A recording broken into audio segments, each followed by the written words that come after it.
तो दोस्तों हेलो दोस्तों, मेरा नाम अभिषेक शर्मा और मेरे इस चैनल वेब एक्सपर्ट ट्यूटोरियल में आपका स्वागत है। दोस्तों, आज मैं आपके सामने ये जो वीडियो लेकर के आया हूँ, ये रिएक्ट का जो मेरा लास्ट वीडियो था उससे ही रिलेट करता है। तो अगर आपने मेरा लास्ट वीडियो नहीं देखा हो, जिसमें कि मैंने बताया है कि किस तरीके से मैप मेथड का यूज करके हम लिस्ट में इटरेशन कर सकते हैं, कोई एरे हो या कोई लिस्ट हो तो हम उसमें किस तरीके से उस लिस्ट के आइटम्स को इटरेट कर सकते हैं मैप मेथड के थ्रू। ठीक है, तो उससे ही ये रिलेटेड है। तो उस वीडियो में हम जो प्रोग्राम कर रहे थे वो सक्सेसफुली रन तो हो रहा था, लेकिन एक चीज़ मेरी भी मिस्टेक है, मुझे आपको उसमें भी दिखा देना चाहिए था। हालांकि अभी मैं दिखाऊंगा आपको जब मैं प्रोग्राम करूंगा। एक वार्निंग शो करता है रिएक्ट। तो वो वार्निंग क्या शो करता है? वो वार्निंग ये होती है कि each list item should have a unique property, जैसे प्रॉप कहते हैं। एग्जैक्टली उसको क्या, वो वार्निंग क्या होती है वो मैं आपको बताता हूँ। वो वार्निंग होती है each child in an array or iterator should have a unique key prop.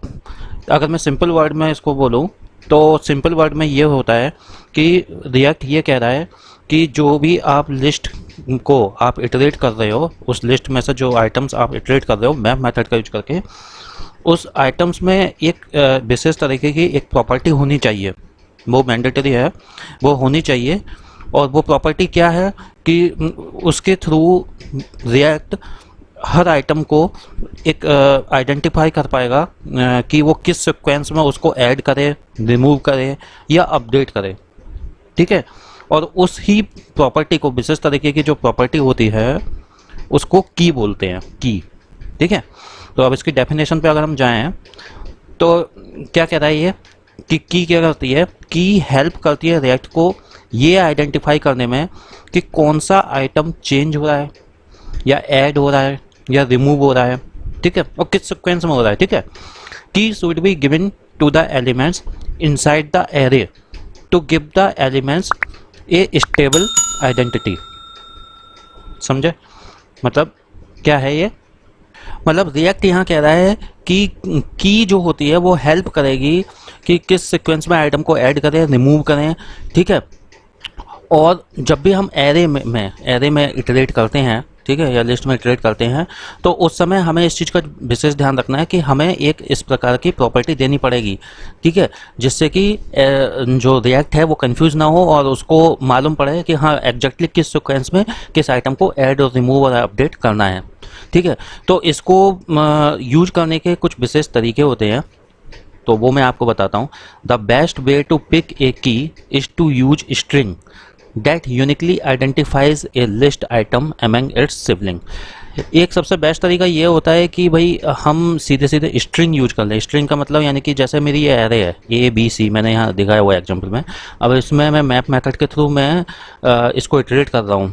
ठीक है, तो ये तो आप अच्छे से आप समझ ही गए होंगे कि मैप मेथड का जब मैं यूज करता हूँ उसमें दो डिफ़ॉल्ट आर्ग्यूमेंट्स लेता है।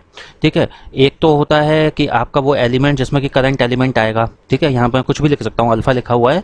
ठीक है, मैं यहाँ पे XYZ कुछ भी लिख सकता हूँ। और दूसरा एक होता है, वो ऑप्शनल होता है। यहाँ पे मैं एक और वो लिख सकता हूँ, वो होता है इंडेक्स। ठीक है, कि उसका जो इंडेक्स नंबर है, ठीक है, तो वो होता है। तो यहाँ पे मैंने केवल यहाँ पे करंट एलिमेंट के लिए ले रखा है। ठीक है, तो ये यहाँ पे अब हर आइटम यहाँ पे आएगा, हर इटरेशन पे A आएगा, फिर दूसरा इटरेशन होगा, दूसरी बार चलेगा लूप, फिर B आएगा, फिर C आएगा। ठीक है, और यहाँ पे वो प्रिंट होता जाएगा SRI में। लेकिन यहाँ पे क्या किया हुआ है कि मैंने जो A यहाँ पे आ रहा है उसी को मैंने यहाँ पे की बना दिया, उस स्ट्रिंग को ही मैंने की बना दिया। तो ये जब तक कारगर है जब तक कि A B C D मतलब इस तरीके से वो यूनिकली आ रहे हैं, वो रिपीट नहीं हो रहे हैं। अगर रिपीट होने लगे तो फिर इस मेथड को मैं यूज नहीं कर पाऊंगा। यहाँ पे की मुझे ये नहीं लेना होगा। ठीक है, तो उस केस में क्या करना होगा? When you don't have stable IDs और for rendered item you may use the item index as a key. ठीक है, एज ए लास्ट रिसोर्ट। मतलब यानी कि अगर ये नहीं कर सकते तो हम एक काम करें कि हम इनका इंडेक्स ले लें। I=0, यहाँ पे 0 होगा, फिर ये 1 होगा, यहाँ पे 2 होगा। तो इस तरीके से भी कर सकते हैं। ठीक है, इसकी भी कुछ बाउंडेशंस होती हैं, वो मैं आपको बताऊंगा ठीक है, अभी पहले इतना समझ लीजिए कि हम या तो ये स्ट्रिंग ले लें या फिर इनका इंडेक्स ले लें। कोई आईडी अगर चल रही है, हमने कोई मतलब यानी कि एक जेसन के रूप में हमने एरेज ली हुई हैं, कई सारे ऑब्जेक्ट्स की एरेज ली हुई हैं, और उन ऑब्जेक्ट की कुछ प्रॉपर्टीज़ हैं, उसमें एक प्रॉपर्टी है आईडी। ठीक है, वो अगर यूनिक है तो हम वो भी लिख सकते हैं, आईडी लिख सकते हैं। ठीक है, तो इस तरीके से कोई भी ऐसी चीज़ जो कि यूनिक है वो हम यहाँ पे ले सकते हैं। ठीक है, इतनी बात समझ में आई। अब आगे बढ़ते हैं। अब अगर हम लिस्ट ले लें विदाउट कीज़, अगर हम बिना की के लिस्ट लें तो क्या होगा। मान लो मेरा एक लिस्ट एक यू एल आई मैंने एक ली हुई है, इसमें मैं इटरेशन करूँगा। ठीक है, और इसमें दो मेरे जो है आइटम हैं ए और बी। ठीक है, दो एलिमेंट है। अब मैं इसमें एक और जोड़ने वाला हूँ सी। ठीक है, तो अब ये क्या करेगा कि अगर मैं सी जोड़ रहा हूँ तो वो पहले कंपेयर करेगा। ठीक है, वर्चुअल डोम में वो इसको कंपेयर करेगा पुराने मतलब जो original U L L I से। ठीक है, और ए को ए से कंपेयर कर लेगा कि हाँ ये ए है, ये बी है। ठीक है, और ये सी अलग है, सी नहीं है, तो वो सी को सिंपली वो नीचे ऐड कर देगा। ठीक है, ये एक चीज़ है। ठीक है, अब एक मैंने एक और लिस्ट ली है। ठीक है, और यहाँ पे मुझे क्या करना है कि यहाँ पे मुझे ऐड करना है शुरुआत में, सी को स्टार्टिंग में ऐड करना है लिस्ट के। तब उस केस में क्या होगा, उस केस में यहाँ पे गड़बड़ हो जाएगी। उस केस में गड़बड़ ये होगी कि ये कंपेयर करेगा सी, मतलब यहाँ पे ये तो ए से मैच नहीं कर रहा है। ठीक है, हर एलिमेंट ये अपने आप में मैच नहीं कर रहा है। ठीक है, तो वो इसको क्या करेगा कि वो इंटैक्ट रखेगा, और यहाँ पे क्या करेगा वो इसको वैसा ही रखेगा। तो यहाँ पे ये कंफ्यूज हो जाएगा। तो इस केस में क्या होगा, तो इस इन चीज़ों से बचने के लिए रिएक्ट ने क्या किया है कि यहाँ पे एक प्रॉपर्टी को ऐड करना उन्होंने बताया है कि हमें एक की ऐड करना पड़ेगा। ठीक है, की ऐड करते समय क्या करेंगे हम, की ऐड करते समय ये मेरा ठीक है, ये तो यहाँ पे ऐसा ही था जब मैंने बिना की के ऐड करता था, लेकिन जब मैं यहाँ पे की ऐड कर रहा हूँ, ठीक है, तो मैंने यहाँ पे की 1 दे दिया, की 2 दे दिया। ठीक है, अब यहाँ पे मैंने इंडेक्स दिया हुआ है। ठीक है, यहाँ पे की इक्वल्स टू 1 हो गया, की इक्वल्स टू 2 हो गया। ठीक है, अब मुझे एक और आइटम ऐड करना है। ठीक है, तो ऐड करना है, अब मुझे जो है स्टार्टिंग में ही ऐड करना है उसको। ठीक है, तो उस केस में क्या करेगा, उस केस में ये क्या करेगा कि की 1 को 1 से मैच करेगा। ठीक है, की 2 को की 2 से मैच करेगा। ठीक है, फिर वो ए और बी को मैच नहीं करेगा, की को मैच करेगा। ठीक है, अब की 3 यहाँ पे नहीं है। ठीक है, तो उसको वो क्या करेगा, की 3 को यहाँ पे सिंपली स्टार्टिंग में ऐड कर देगा। ठीक है, तो ये एक इस तरीके से ये प्रॉब्लम सॉल्व हो जाएगी। ठीक है, अब मैं इसको अगर मैं प्रॉपरली अगर कोड में बताऊं तो कोड में आपको मैं लेकर के चलता हूं, और इसको किस तरीके से यूज करते हैं ये मैं आपको बताऊंगा। ठीक है, तो चलते हैं फिर अपने कोड पर। तो अब हम अपने एडिटर पे आ चुके हैं। ठीक है, यहाँ पे हम दो फाइलों में काम करेंगे। एक मैंने employee.js के नाम से बना रखी है। ठीक है, और दूसरी फाइल है app.js के नाम से। तो सबसे पहले मैं employee.js में क्या काम करूँगा कि मैं इसमें एक फंक्शनल कंपोनेंट क्रिएट करूँगा, और इसके बाद इसमें एक एरे लूँगा, और उसके अंदर कुछ एलिमेंट्स होंगे जिनको कि मैं इटरेट करूँगा मैप मेथड का यूज करके। ठीक है, तो अपना शॉर्टकट कोड स्निपेट जो मैं हमेशा यूज करता हूँ RFCE, उसके थ्रू मैं एक फंक्शनल कंपोनेंट क्रिएट कर लूँगा। ठीक है, ये मैंने फंक्शनल कंपोनेंट क्रिएट कर लिया। ठीक है, अब मैं इसके अंदर एक काम कर लेता हूँ कि एक एरे ले लेता हूँ। ठीक है, एक एरे ले लेते हैं, कॉन्स्ट नेम नाम से मैं एरे बना लेता हूँ। ठीक है, नेम इक्वल्स टू इसके अंदर मैं 3 एलिमेंट ले लेता हूँ अभी। ठीक है, मैं कोई से 3 नाम ले लेता हूँ।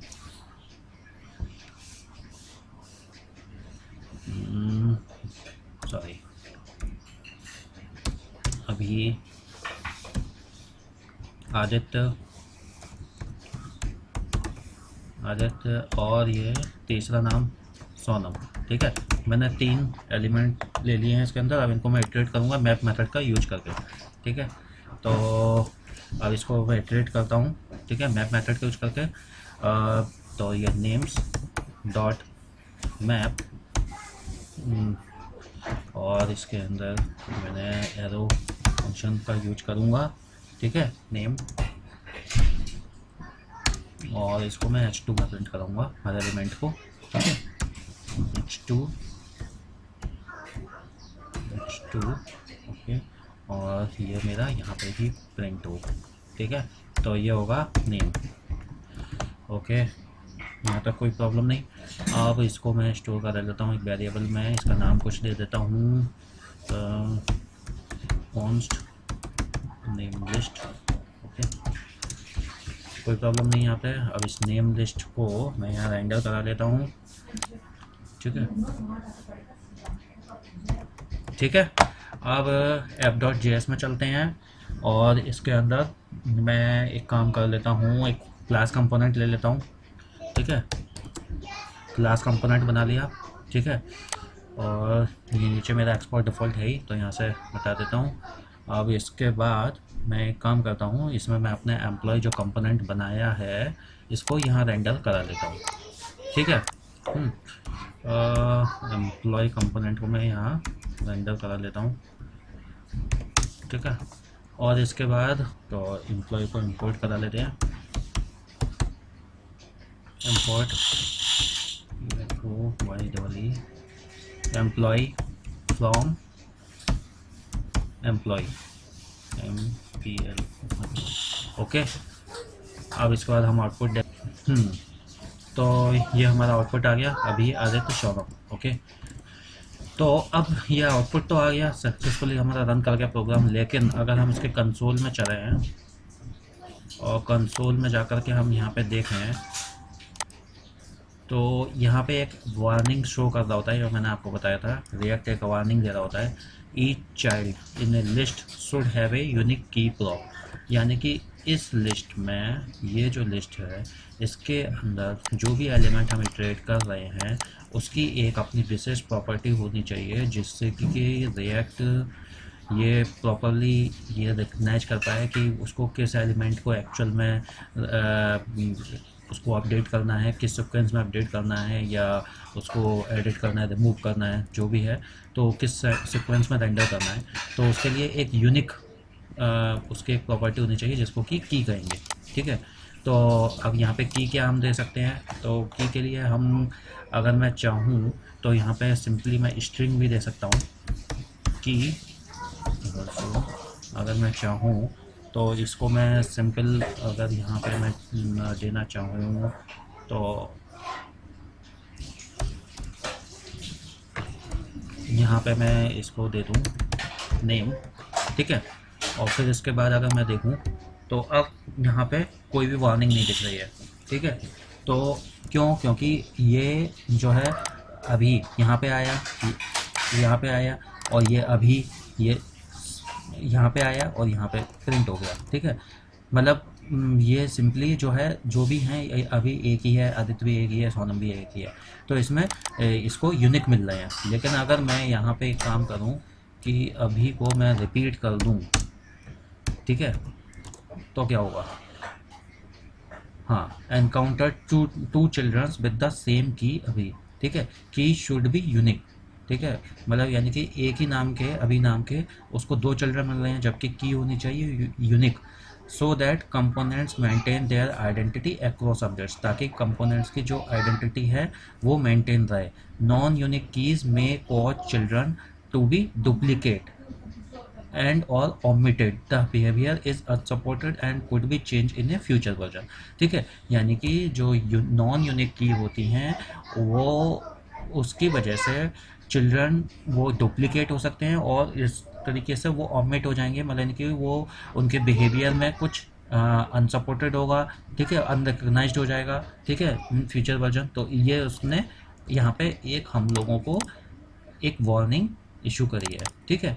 तो इस चीज़ से बचने के लिए हम क्या करेंगे कि अब जब यहाँ पे ये रिपीटेशन हो रहा है तो हम यहाँ पे स्ट्रिंग तो दे नहीं पाएंगे, तो एक दूसरा तरीका ये है, तो अब मैं यहाँ पे इंडेक्स दे दूँ, तो इसके लिए मैं क्या करूँगा, यहाँ पे मैंने आपको बताया था कि वो जो है मैप मेथड में दो ये आर्गुमेंट लेता है, एक तो नेम होता है, नेम इन द सेंस यानी कि जो भी करंट एलिमेंट होगा वो हमारे यहाँ आएगा, और उसके अलावा एक होता है इंडेक्स जो कि ऑप्शनल होता है। तो मैं एक काम करता हूँ, अब मैं यहाँ पे इंडेक्स ले लेता हूँ, ठीक है, और ये नेम कॉमा इंडेक्स, ठीक है, ये मैंने ले लिया।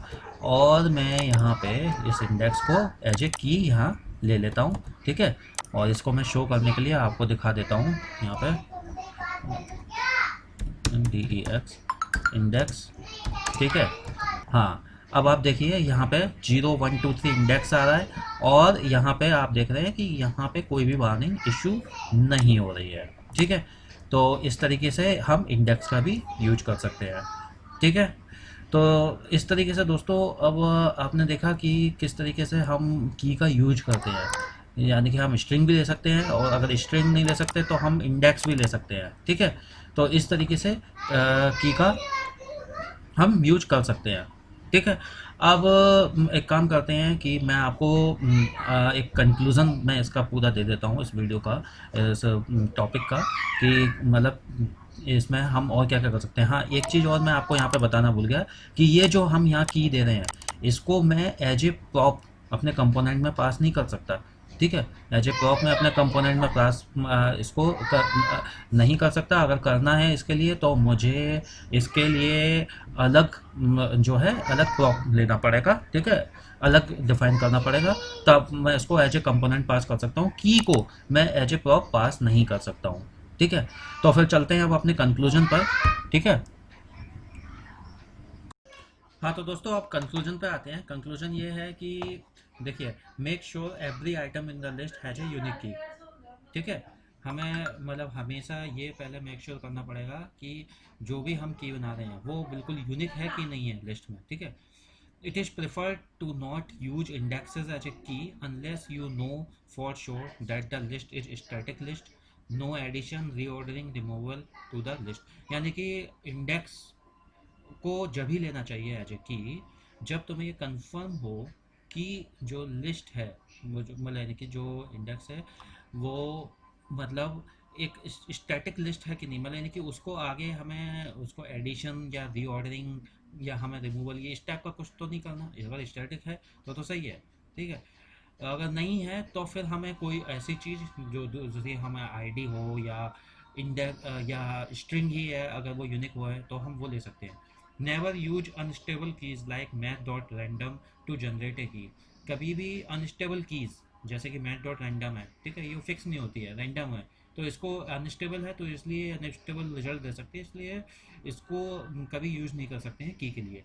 React will run into performance degradation and unexpected behaviour if unstable keys are use. यानी कि मैंने वही बताया कि रिएक्ट जो है परफॉर्मेंस में उसके फ़र्क पड़ेगा या अनएक्सपेक्टेड बिहेवियर रहेगा, ठीक है, उसके रिजल्ट्स में, अगर हम अनस्टेबल की का यूज करते हैं। और एक और इम्पॉर्टेंट पॉइंट जो मैंने आपको बताया ही था पहले कि key can't be passed as a prop in the component. Key को हम एज ए प्रॉप कंपोनेंट में पास नहीं कर सकते, ठीक है। तो आई होप आपको दोस्तों ये मेरा वीडियो जो है जो भी मैंने बताया है इसमें समझ में आ गया होगा। अगर कहीं भी कोई कन्फ्यूजन रहता है आप मुझे कमेंट में ज़रूर लिख सकते हैं, ठीक है, पूछ सकते हैं। और इसके अलावा अगर कोई भी कन्फ्यूजन है तो आप फिर से देखो, फिर उसे उसको एक बार फिर से देखोगे तो आप क्लियर होगा, ठीक है। कई बार ऐसा होता है एक बार में हमें वीडियो समझ में नहीं आता है, अगर उसको हम एक बार और देखते हैं तो चीज़ें समझ में आने लगती हैं, ठीक है। और अगर वीडियो पसंद आया हो तो इसको लाइक ज़रूर करना दोस्तों, ठीक है। अगर चैनल पर नए हैं तो सब्सक्राइब करना, ठीक है। तब तक के लिए मैं अभी अपने वीडियो को यहीं ख़त्म करता हूँ। आगे मिलते हैं किसी और अच्छे इंपॉर्टेंट टॉपिक के साथ रहकर, ठीक है। आई होप आई थिंक मैं शायद अब आपके लिए जो नेक्स्ट और बहुत इंपॉर्टेंट टॉपिक होगा, ठीक है, वो आपको नेक्स्ट लेवल पर ले जाएगा रेट के, और वो होगा हुक्स, ठीक है। हुक्स के बारे में बताऊँगा, ठीक है। तो अगला वीडियो में वही लाऊँगा, तो उसके लिए आप वेट करिए, मैं बहुत जल्दी वो वीडियो लेकर के आऊँगा। तब तक के लिए ओके दोस्तों, bye bye, keep practicing, good bye.